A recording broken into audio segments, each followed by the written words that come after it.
Bonjour les petits bouchons, bienvenue dans cette 143 876e édition du Top 50 sur Anal en ce jeudi 4 octobre 2012.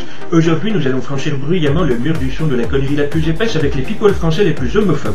Nous en avons vu hier qui colonisait un genre musical qu'on aime bien sur Anal, c'est le rap, parce que c'est une musique qui est issue de la diversité. Aujourd'hui, nous allons du côté des politiciens avec en quatrième position l'inénarrable Christian Van Est. Il a une voix de vieille folle frustrée et aigrie, dès qu'il ouvre la bouche, il roule des yeux, bref, il présente tous les symptômes de l'homophobie intériorisée. Ce philosophe de pacotille, tout justement enseigné dans les lycées techniques du Nord, les petits culs tournevis et de la clé de 12, a tenté sur le tard une carrière de politicien réactionnaire en rejoignant le CNI, un parti dont nous reparlerons plus loin. Il s'est fait remarquer en stigmatisant les homosexuels qui seraient responsables, selon lui, ni plus ni moins de la disparition de l'humanité à cause qu'ils ne se reproduisent pas. Même si l'humanité dépasse les 7 milliards d'habitants aujourd'hui, 7 milliards d'habitants qu'on n'arrive même pas à nourrir décemment. Il est tellement con, ce Christian Van Est, que même pour les électeurs de sa circonscription populaire, il paraissait trop homophobe. Il s'est fait virer de l'UMP, il a perdu son siège de député. Ciao Christian, on ne te regrettera pas. En troisième position, autant dire avec la médaille de bronze, voici la ravissante Christine Boutin. Cette politicienne a eu comme trésorier de campagne dans les années 80 un patron de la presse gay un peu maso. Elle bouffe à tous les râteliers. Officiellement, elle est catholique et démocrate chrétienne. Elle a manifesté tous les symptômes de l'hystérie au moment du débat sur le Pax en brandissant sa Bible dans l'hémicycle. Elle craignait que la colère du Tout-Puissant s'abatte sur cette nouvelle Sodome qui est devenue la France, mais ce pays n'a pas été détruit par le feu malgré ses mises en garde. Elle mise tout sur le 21 décembre prochain qui devrait marquer le début de la vraie fin du monde selon le calendrier Maya. Elle pourrait imputer la cause du cataclysme au débat législatif sur le mariage gay auquel elle s'oppose avec virulence. On marque une respiration mercantile, les petits bouchons, et on se retrouve juste après. Oh, how you dance, I stare entranced. Is there a chance that you'd catch my glance? Oh, how you dance, I stare entranced. Is there a chance that you'd catch my glance?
Voilà, on se retrouve les petits bouchons, on passe très vite sur Monsieur Barbarin qui se retrouve médaille d'argent sur le podium des people français les plus homophobes. Il met en garde contre la boîte de Pandore que constitue selon lui le mariage gay qui pourrait déboucher à terme sur la polygamie. Et le comble, c'est que pour dire ça, il s'associe avec le grand mufti de Lyon qui lui est tout aussi homophobe mais qui n'est pas franchement opposé à la polygamie. Il a été assez discret, le Barbarin, sur une autre conséquence inévitable du mariage gay selon la plupart des homophobes, c'est-à-dire une légalisation de la pédophilie. Il faut dire que la pédophilie est une question sur laquelle son institution reste assez discrète.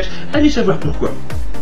Et maintenant, Hip Hop Over the Top, médaille d'or de l'homophobie. Il est numéro 1 dans les charts, les petits bouchons. Je veux bien sûr parler de François Lebel. Il est maire du 8e arrondissement. Il a à peu près la même clientèle électorale que feu son voisin Édouard Frédéric Dupont, c'est-à-dire des ronds bien friqués qui doivent changer leur bridge quand elles achètent trop de nougat chez Ediard, et puis aussi des concierges portugaises particulièrement catholiques et homophobes. On est homophobe de père en fils depuis 40 générations au moins chez les Lebel. Son ancêtre Philippe Lebel avait déjà montré une homophobie particulièrement haineuse à l'encontre des malheureux templiers. François Lebel a dit que le mariage gay allait faire sauter tous les tabous et qu'il qu'il était la porte ouverte au mariage à plusieurs et au mariage consanguin. C'est complètement con, mais le bonhomme, tout comme Christian Van Est, est membre du CNI, qui autrefois s'appelait le CNIP, le Centre National des Indépendants et des Paysans, un parti de paysans particulièrement demeuré, aussi ouvert d'esprit sur les questions sociétales que les concierges portugaises catholiques. Voilà les petits cochons, il est temps de se quitter à demain 18h pour un autre top 50 avec cette fois-ci les criminels nazis les plus cruels. Bon début de soirée sur Anal.